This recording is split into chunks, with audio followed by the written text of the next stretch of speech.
ఈ రోజున mobile governance అంటూ వాట్సాప్ సేవలు చదువుకున్న వ్యక్తి మంత్రిగా ఉంటే ఎలాంటి ఇంప్లిమెంట్స్ ఉంటాయి అనే దానికి ఒక ఉదాహరణ అని చెప్పుకోవచ్చు. ఎలా ఉందంటారు ఈ రోజున లోకేష్ గారు ప్రవేశపెట్టినటువంటి ఈ గవర్నెన్స్ మొబైల్ గవర్నెన్స్ గురించి మీ అభిప్రాయం ఏంటి? ఇవాళ ఈ గవర్నెన్స్ అనేది దేశంలో ఎక్కడా లేని విధంగా మన తెలుగు రాష్ట్రంలో ఆంధ్రప్రదేశ్లో నారా లోకేష్ గారు ప్రవేశపెట్టారు. ఇది చాలా హ్యాపీ అయిన న్యూస్ ఇది. ఎందుకంటే ఇంతకుముందు మనం ఏమైనా సర్టిఫికేట్ కావాలి అంటే విఆర్ఓని పట్టుకోవాలి, అక్కడి నుంచి మళ్ళీ ఎంఆర్ ఆఫీస్కి వెళ్ళి మనం సర్టిఫికేట్ మొత్తం కావాలంటే వారాల తరబడి వెయిట్ చేసి తర్వాత మనం బతిలాడుకొని అది చెప్పుకొని ఈ చెప్పుకొని తెచ్చుకోవాలండి. ఇవాళ జస్ట్ ఒక వాట్సాప్లో హాయ్ పెట్టేసి మనకి ఏం కావాలనేది క్లియర్గా అందులో అడుగుతుంది. నేను వాట్సాప్లో పెట్టి నేను ట్రయల్ చేశానండి, అడుగుతుంది మీకు ఏం కావాలని చెప్పేసి. దానికి తగ్గట్టుగా కరెక్ట్గా మనకి ఏం కావాలనేది పలానా సర్టిఫికేట్ కావాలి, నా 10th క్లాస్ సర్టిఫికేట్ కావాలి, లేకపోతే పలానా డెత్ సర్టిఫికేట్ కావాలి అని పెట్టంగానే ఆటోమేటిక్గా వెంటనే మనకి రిప్లై వచ్చేస్తుందండి. ఇలాగనేది ఎక్కడా దేశంలో ఎక్కడ లేని విప్లవాత్మక మార్పు కదండి సార్ ఇది. ఇదైతే చాలా happy.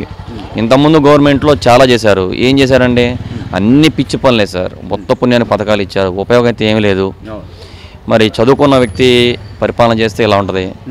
So no back day అని కానివ్వండి, ప్రతి వారంలో ఒక రోజు నో బ్యాక్ డే, పిల్లలకి ఆ బరువు తెలియకుండా సృజనాత్మకత వాళ్ళలో పెంచే విధంగా యాక్టివిటీస్ చేయించడం కానివ్వండి, మధ్యాహ్నం ఇంటర్ చదువుకునే పిల్లలకి మిడ్ డే మీల్స్ అని మధ్యాహ్నం భోజనం అందించడం కానివ్వండి, అంటే ప్రతిదీ కూడా ప్రజలకి ఏం ఉపయోగపడుతుంది అనేది ఆలోచించుకుంటూ వీళ్ళు వెళ్తుంటే మీరు సూపర్ 6 హామీలు ఇచ్చారు, మీరు కేవలం దొంగ హామీలు ఇచ్చి గెలిచారు. ఈరోజు రోజా గారు కూడా మాట్లాడుతూ ముసలోళ్ళంతా ముసలాయన బటన్ ఎప్పుడు నొక్కుతాడని ఎదురు చూస్తున్నారని చెప్పి ఆయన మాట్లాడే లాంగ్వేజ్ కానీ అసలు ఇంకా ప్రజలు బుద్ధి చెప్పినా కూడా ఇంకా వాళ్ళకి బుద్ధి రాలేదండి. వాళ్ళకి బుద్ధి ఈ జన్మలో రాదు సార్. వాళ్ళకి బుద్ధి రాదు కాబట్టే 11 సీట్లు ఇచ్చారండి వాళ్ళకి. అర్థమైందండి? ఇప్పుడు రోజా అనేది అదొక డస్ట్బిన్తో సమానం నాకు తెలిసి అయితే. ఎందుకంటే ఉపయోగం లేని వ్యక్తితనం, నగరికి తను ఏమి చేయలేదు ఎమ్మెల్యేగా, అది అందరికి తెలిసిన విషయమే. సార్ ఎప్పుడు ఏం చేయాలన్నా సరే ఈ గవర్నమెంట్ అయితే మాత్రం చాలా బాగుందండి. అందరికీ అన్ని విధాలు ఉపయోగపడుతుంది. ఇప్పుడు మీరు అన్నట్టుగా మధ్యాహ్నం పథకం అన్నారు, పిల్లలకి మంచి యూజు. బ్యాగ్లెస్ డే అన్నారు, అది చాలా యూజ్. ఎందుకంటే పిల్లలకు అనేది బరువు ఎక్కువైపోయింది సార్. ఇవాళ ఇంతకుముందు బుక్స్ వేరు, ఇప్పుడు బుక్స్ వేరండి. ఎల్కేజీ పిల్లలు కూడా 15-20 పుస్తకాలు ఇస్తున్నారు. అంటే చదువు ఇంప్లిమెంట్ చాలా ఎక్కువైంది. దాని తగ్గట్టుగా బుక్స్ కూడా మారిపోయినాయి. ఈ గవర్నమెంట్ అయితే బాగుంది సార్. నాకైతే సార్ అంటే మొన్న దావోస్ పర్యటన నేపథ్యంలో కూడా వీళ్ళు ఎవరైతే ముసలోడు అంటున్నారో ఆయన అంత చలిలో కూడా కనీసం స్వెటర్ లేకుండా ఆయన వెళ్ళి అక్కడ పర్యటన చేయడం చూశారు, ప్రజలంతా చూశారు ఆ వీడియోలు. కానీ ఇంకా ఏదో వ్యక్తిగతంగా హననం చేయడమో లేకపోతే ఆయన క్యారెక్టర్ బాడీ షేమింగ్ చేయడమో, ఇక వీళ్ళు అంటే జగన్మోహన్ రెడ్డి గారు లేకపోతే ఆయనకు సంబంధించినటువంటి గతంలో పనిచేసినటువంటి మంత్రులు కానీ ఎమ్మెల్యేలు కానీ ఇప్పటికీ తెలుసుకోకపోతే, ప్రజలు ఏం ఆలోచిస్తున్నారు, ప్రజలకు ఏం కావాలని ఆలోచించకపోతే ఇక రాజకీయ భవిష్యత్తు ఉంటుందంటారా సార్? ఆల్రెడీ చూశారు కదా సార్ మీరు లాస్ట్ టైం దావోస్ కోడిగుడ్డు మంత్రి గారి గురించి. అది ఎంత పాపులర్ అయింది సార్. వాళ్ళు అందులో మంచి పాపులారిటీ తెచ్చుకున్నారండి. వీళ్ళకి నిజంగా చెప్తున్నానండి, మనసు అనేది మనస్సాక్షి మీద గుండెల మీద చేసుకొని మనస్సాక్షితో మాట్లాడితే వీళ్ళు లోపల ఇంటర్నల్గా చాలా ఫీల్ అవుతున్నారండి. ఎంత బాగు చేస్తున్నాడు ఈయన ఈ వయసులో. అందరూ స్వెటర్లు వేసుకుని తిరుగుతుంటే స్వెటర్ కూడా లేకుండా తిరుగుతున్నాడు, మామూలు మనిషి కాదని చెప్పేసి వీళ్ళు ఇంటర్నల్గా అనుకున్నారు. అంటే పార్టీ పరంగా విమర్శించాలన్న ఒక ఉద్దేశంతో చేస్తున్న దుష్ప్రచారం అండి ఇది. అంతమించి ఏమీ లేదు సార్. అన్నీ బ్రహ్మాండం జరుగుతాయి సార్, A to Z. కొంచెం టైం కావాలండి దేనికన్నా.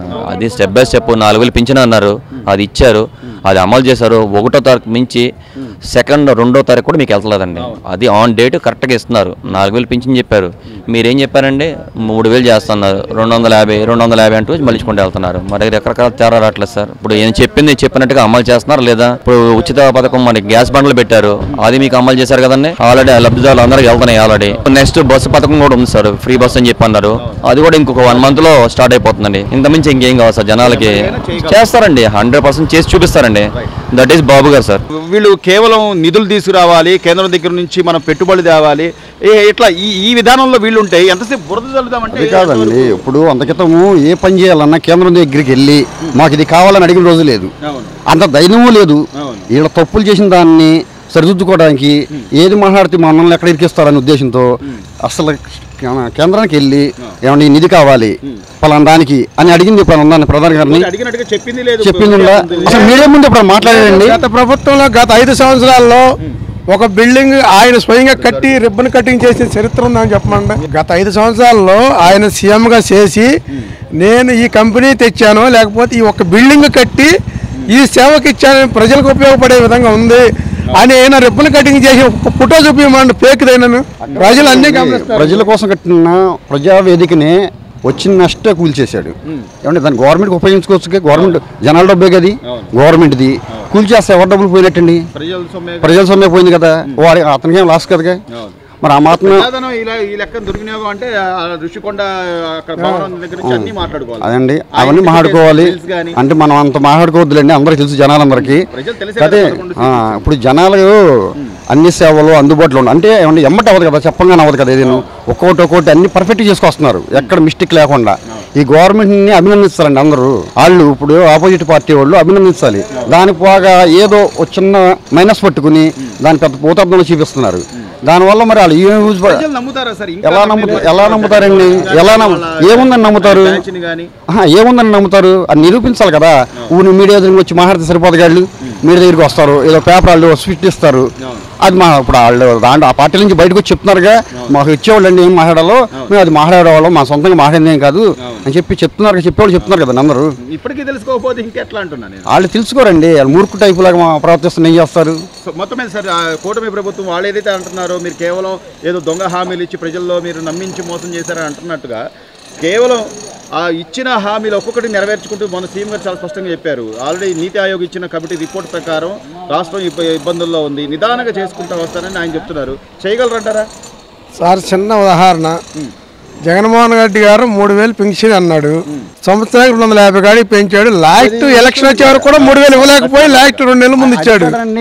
ఎంప్లాయ్ ఇన్స్టాల్మెంట్ వేస్తారే అంటే ఇంక్రిమెంట్ వేస్తారే, దశల వారికి ఇంక్రిమెంట్ అన్నాడు. దశల వారి ఇంకా ఆ భాషలో అడుగుతున్నాం అంటే కొంతమందికి పూర్తిగా చెప్పాలంటే దశల వారిగా ఇంక్రిమెంట్ వేస్తారు కదా, జాబ్ చేస్తుంటే 250 వేసాడు. మన గవర్నమెంట్ రంగం ఏం చేసిందండి, ఎట్ ఏ టైం అన్న డేట్ ఇచ్చింది కానీ ఆ 3 నెలల ముందు చెప్పారు, ఆ 3 నెలల డబ్బులు ఇచ్చారు.